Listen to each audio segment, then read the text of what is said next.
No sos un cero a las por VortexSantaRosa.com.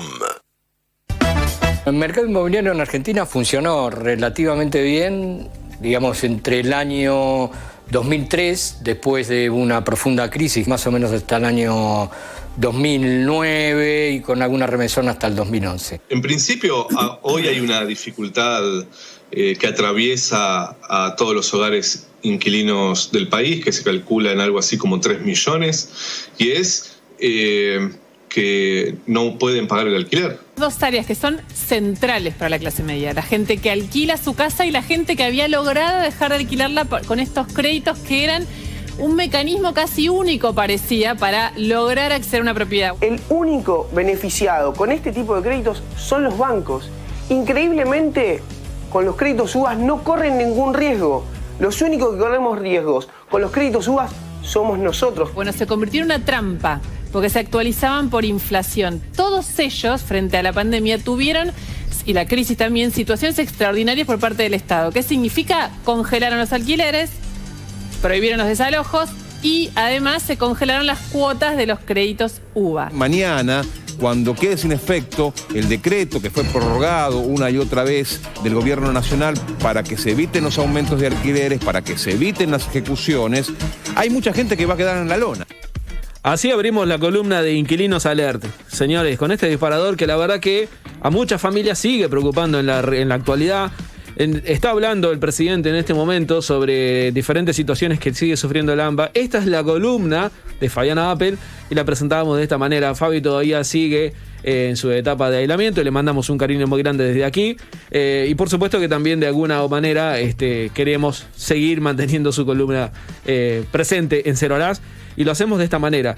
Por supuesto que bajo la consigna de que la vivienda sigue siendo para nosotros un factor de desigualdad en la República Argentina, y ahora vamos a ver un poquito para entender mejor, para vos que nos estás escuchando en el 96.7 del dial y nos podés ver en www.vortexsantarosa.com, en un video que trajimos para que sin gastar más tiempo de aire puedas entender un poquito más de qué se está tratando o de qué se está hablando hoy en conglomerados más grandes, digamos, que tienen que ver con población. Los temas que tienen que ver con la vivienda. Trajimos un compacto que dura unos 15 minutos aproximadamente, que no tiene desperdicio, y la verdad que te lo queremos mostrar en este momento que sale ahora al aire. Voy a comenzar con una pregunta un poco más concreta para los dos. Por ahí, no sé, Claudio, querés comenzar, y tiene que ver con por qué hoy en la Argentina es difícil o casi imposible para muchos acceder a una vivienda. Bueno, por un lado tenemos lo que se dice que es la inflación, que es un factor, digamos, predominante en lo que hace fundamentalmente a los valores. Este es un tema importante, y después hay que entender que, la gran cantidad de gente se agolpa y se agrupa en las grandes urbes y realmente no ha habido, digamos, planes de construcción o incentivos para la construcción para destinarlo justamente al mercado locativo, ¿no? Este es un tema que se ha intentado varias veces, se ha eliminado este incentivo, y en base a eso justamente es digamos, difícil acceso. Y por otro lado, obviamente nosotros desde la Cámara Inmobiliaria Argentina tenemos un lema que es convertir un inquilino en propietario, obviamente, que esa sería, digamos, la situación, y estamos trabajando, y creo que con Gervasio nos une el mismo digamos, impulso, que es buscar una solución al tema habitacional de la vivienda de la familia argentina. Gervasio, ¿por qué es tan difícil acceder a la vivienda en la Argentina? Yo no creo que sea un problema de la inflación, no creo que tampoco sea un problema de la gente que se agolpa en las ciudades, y tampoco creo que sea un problema de que el Estado no construye. No lo creo porque durante el 2003 y al 2015 se construyeron viviendas como nunca en la historia se había construido. ¿2003, 2015? 2003, 2015. Alrededor de 1.300.000 viviendas se construyeron en esa etapa. Sin embargo, esa misma etapa termina con más inquilinos que con la que había comenzado. Después, creo que hay épocas en la historia argentina en donde un trabajador podía acceder a comprarse una vivienda, y en esa época también había inflación. La diferencia, por supuesto, era que había trabajadores. Hoy el desempleo es muy alto. En ese momento era casi pleno empleo, pero además la vivienda no estaba dolarizada, medida que toma la dictadura, y además el mercado del alquiler de vivienda estaba profundamente regulado en Argentina. Cuando digo profundamente, me refiero a que en Argentina se tomaron medidas que hoy se toman en Europa. Por ejemplo, en Argentina en algún momento de la historia estuvo prohibido tener una vivienda vacía durante más de 3 meses. En ese mismo momento de la historia estuvo congelado el precio de los alquileres y en ese mismo momento de la historia el banco hipotecario era del Estado y daba créditos con tasas muy bajas para que los trabajadores puedan comprarse una vivienda, pero financiando el 100% del valor de la vivienda. Valor de la vivienda que, insisto, estaba en pesos y que además estaba fuertemente regulado el negocio de la vivienda. Estás hablando de un país que yo no conozco. ¿En qué año ocurría esto? ¿En qué momento de la historia argentina? Empieza, bueno, y además en la Constitución estaba planteado la función social de la vivienda, ¿no?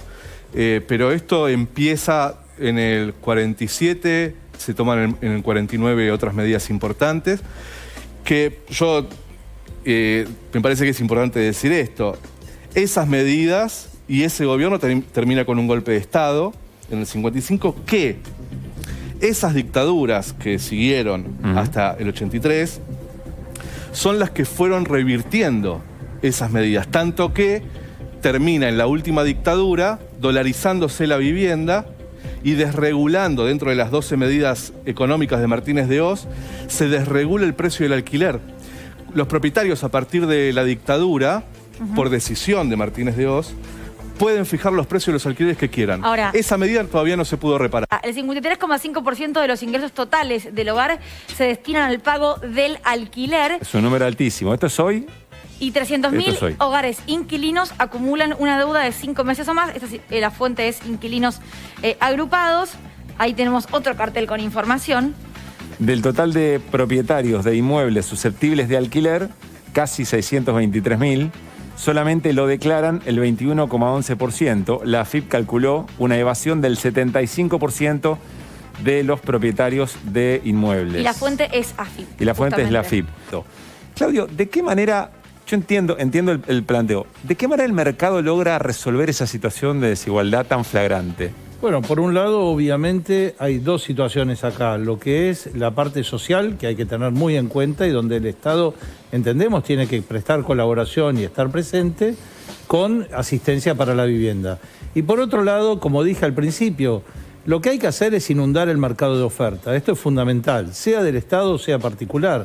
Hay que entender que cuando una persona, un particular, invierte un dinero en una vivienda, lo menos que pretende, por lo menos, es no perder, por lo menos el valor de ese dinero que invirtió. Porque si no, lo que va a terminar sucediendo, y que es lo que está sucediendo en este momento, es que muchos propietarios, a raíz de todo este sistema que ha implementado, la ley lo que han hecho es sacar de la oferta la vivienda en alquiler y pasarla a la venta. Entonces, yo pregunto, si alguien pone dinero en un bien o en cualquier producto, servicio, en un auto, lo que sea, lo que no quiere es perder valor. Entonces, si a uno le congelan el valor del alquiler directamente con una inflación del 50%, ya eso es una pérdida enorme de alquiler. Por otro lado, hay que entender que cuando ahora, por ejemplo, se dice que va a haber una actualización una vez al año, cada 12 meses. Entonces, entendamos lo siguiente. Si yo soy propietario y digo, o pretendo ser propietario y tengo X cantidad de plata, digo, lo invierto en una operación que aunque sea me dé un plazo fijo, una rentabilidad, lo que sea, o lo invierto en una propiedad que a la vez soluciona un problema habitacional para alguien. Pero en realidad, entonces, el dinero que yo invierto, justamente lo que necesito es que no pierda valor. Entonces, este es el tema, y nosotros tenemos muy arraigado en la mente argentina el tema del ladrillo. El ladrillo es un resguardo de valor para la gente. Pero si a mí me dicen que me van a poner impuestos, que no voy a poder actualizar el valor del dinero, o sea, obviamente, y corresponde que cuando hay inflación, un trabajador, obviamente tiene lo que es la actualización de paritarias. El impuesto por blanquear la transacción, digamos. ¿Cómo? No. ¿A qué impuesto te referís, Claudio? No, el tema es, los impuestos son los impuestos que corresponden por el pago y lo que cada uno tiene que pagar corresponde que se pague, eso no cabe duda. Ahí ¿no? la AFIP decía que el porcentaje de negro es alto. Es una estimación y es una estimación que realmente no hay. O sea, hay que entender cómo están los datos. Los datos son del INDEC, propio del INDEC, dicen que hay 1.764.000 viviendas en los 38 digamos, aglomerados urbanos más importantes del país. El gran problema y hay 3.1 personas por vivienda. No. Entonces, cuando tenemos números, hay que hablar con números sólidos y El problema, fuertes. Claudio, es que no hay números. Este es un No, tema... este sí hay números. No, pareciera que no, porque la FIP dice una cosa y ustedes como corredores inmobiliarios dicen otra. Entonces, ¿Pero cuál no es la hay otra números. que decimos? Que no hay determinada cantidad de propietarios que no blanquean sus alquileres. La FIP habla de un 75% nosotros no decimos, de evasión. primero, el blanqueo de alquileres es propio de cada persona. Eso es, igual que lo que dicen que cuánto les ingresa por un comercio, ganancias, y eso corresponde pero cumplir la ley. la FIP dice algo que es clarísimo, que no es un dato tirado así a la marchanta. Lo que dice la FIP es que hay 170.000 registrados que pagan impuestos por percibir renta. Y la FIP estima, porque tienen datos, de que hay 600.000 personas que deberían pagar impuestos porque perciben renta.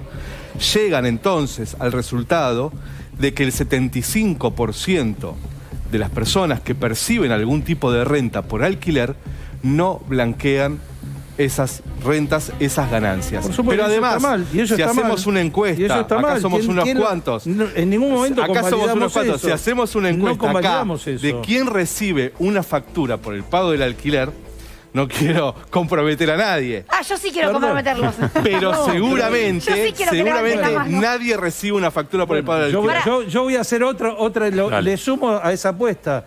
¿Cuántos de estos inquilinos, existiendo el aplicativo de AFIP, agarraron y dijeron, yo soy inquilino de esta propiedad, que lo pueden hacer, y denuncian el contrato en la AFIP? ¿Por qué no lo hacen? El inquilino tiene que ser bueno. No. Tiene que hacer que se cumpla la ley. Es pedir los derechos. Tiene que pasar desapercibido. Yo te digo la verdad, si un inquilino registra el contrato de alquiler del propietario, recién no pasa desapercibido. Claudio, había un tuit recién, porque pueden tuitear con el hashtag desiguales y los vamos compartiendo, que decía, inquilino que denuncia o inquilino que levanta la mano, no inquilino que pasa la lista negra. Lo vi recién que pasó. No sé quién lo escribió, lista negra? Que no te renuevan. Lo dijo un televidente, yo puedo decir una cosita con respecto a lo que planteó Claudio. Hay que inundar el mercado de viviendas. Yo no quiero hacer aguafiestas, pero en la ciudad de Buenos Aires hay una vivienda cada 2 personas.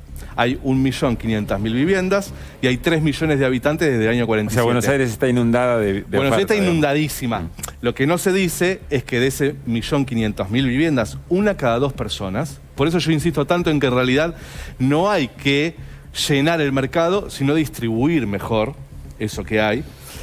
De ese 1.500.000 viviendas que hay en la ciudad de Buenos Aires, el censo 2010 estima 300.000 viviendas vacías para 2010, especulación. hablamos de 2010, Si ustedes pasaron pasan 11 por la años. noche por Puerto Madero, verán que no hay una ventana iluminada. Puerto Madero está casi vacío. Bueno, sobre esto vamos a hablar en este momento con Guadalupe Granero. Ella es investigadora del Centro de Estudios del Hábitat y la Vivienda de la Universidad de Buenos Aires. Guadalupe, buenas noches, ¿cómo estás?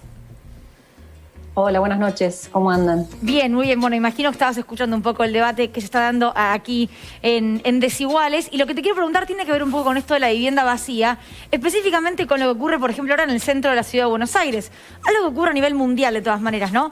La pandemia, barrios o zonas de determinadas ciudades que tenían muchas oficinas o mucho movimiento bancario, mucho movimiento a nivel diario en la semana y que hoy están prácticamente muertas. ¿Cómo se van a reconvertir? ¿Qué va a pasar con esos edificios ahora vacíos? Bueno, ahora se planteó el debate un poco más agudo, porque como lo decís, después de un año de vaciamiento de los centros, diversos gobiernos en ciudades de Argentina, en ciudades de todo el mundo, se están planteando qué hacer con todo ese parque que va a quedar ocioso y que seguramente una parte importante no vuelva a tener la misma actividad que tenía.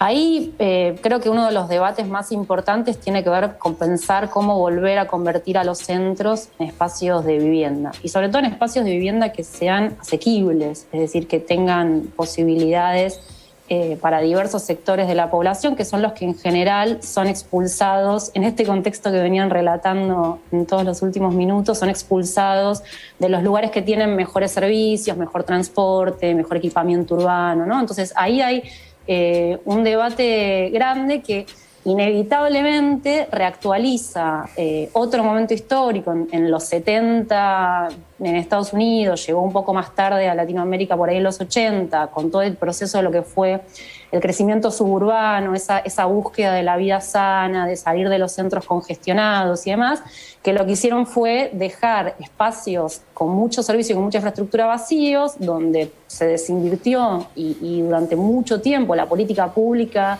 no miró o no se preocupó por que esos lugares tuvieran condiciones de habitabilidad, los precios del suelo bajaron y inevitablemente los desarrolladores pusieron el ojo porque cuando el suelo está bajo y lo mejorás, podés sacar una diferencia significativa. Bueno, esos procesos ya pasaron y entonces ahora con esto que fue un vaciamiento muy inesperado, porque la pandemia, aparte de ser intempestiva, fue masiva, vuelve a reactualizar la discusión de cómo hacemos para que los centros de las ciudades vuelvan a tener vivienda, pero lo tengan en condiciones de asequibilidad y que sobre todo permitan, por ejemplo, mejorar estas condiciones de viviendas en alquiler para sectores medios o sectores bajos, que tengan y que por ahí promuevan comercio de cercanía, es decir, que también los alquileres comerciales permitan que Pero eso Guadalupe, ¿cómo te va? Buenas noches. Me imagino que implica ponerle un freno al desarrollo inmobiliario más especulativo, digamos, ¿no? Porque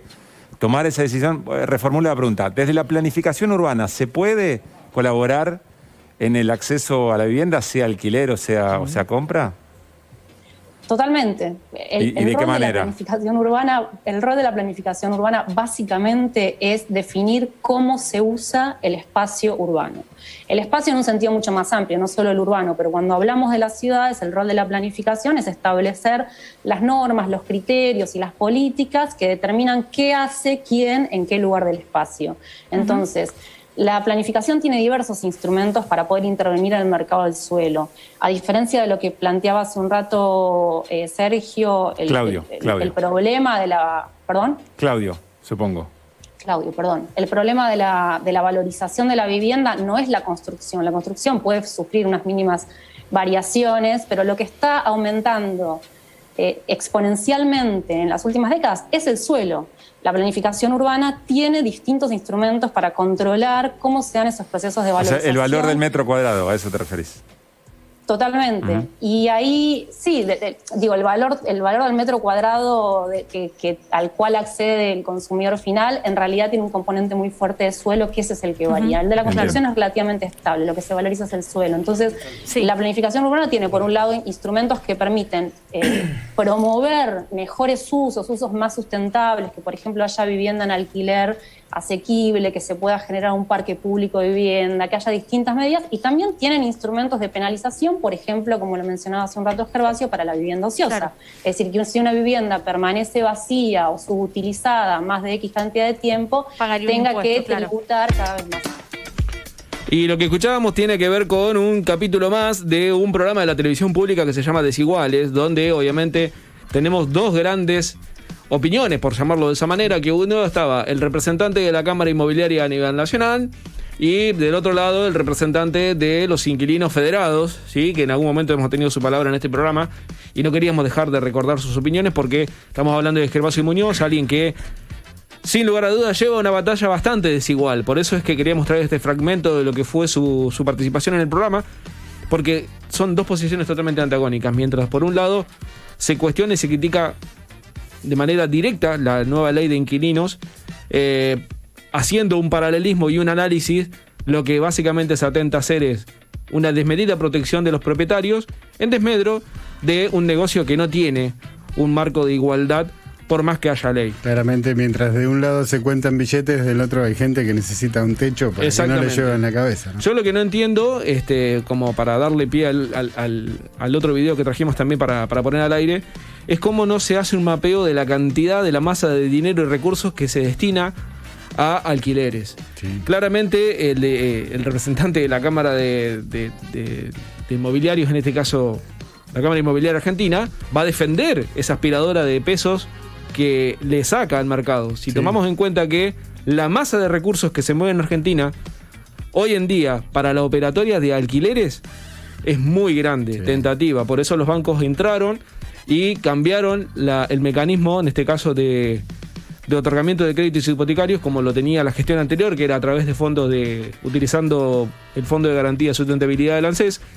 Cambiaron la operatoria, cambiaron la mecánica y empezaron a instrumentar mecanismos directamente gestionados por los bancos con una aplicación, ¿sí?, de en este caso, un factor y un coeficiente que tenía que ver con los UVA, en este caso la unidad de valor adquisitivo, ajustados o indexados por inflación. Exactamente. Imagínate lo que es eso hoy en día. Sí.